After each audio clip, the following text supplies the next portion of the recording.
Let me show you how we get our pitch and our lengths of our roof rafters before we start cutting. First, we get our span.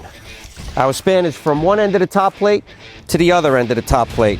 In this case, 173 1/4. Next, the architect told us what height he wanted from the floor of the attic to the bottom of the ridge beam.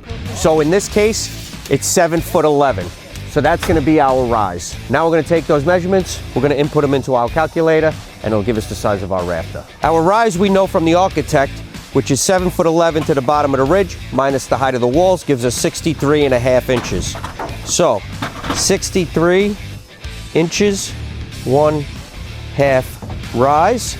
Now, to get our diagonal, that means our rafters are gonna be 106 13/16, and our pitch is 36.48 degrees.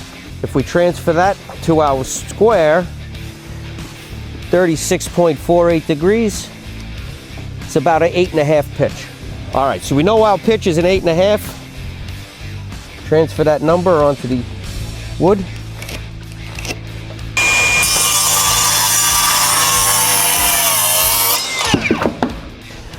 Now we know the length of our rafter is 106 13/16. Transfer our 8.5 pitch measurement back to here.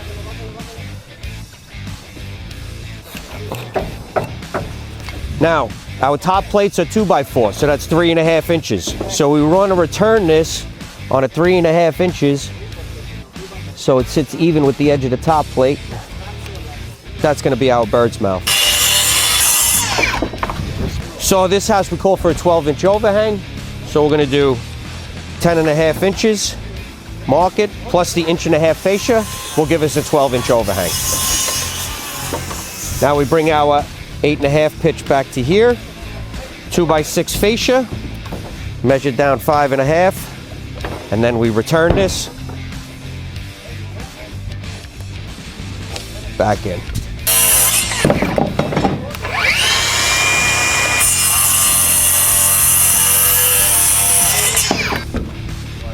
Here's where our bird's mouth ties into the top plate.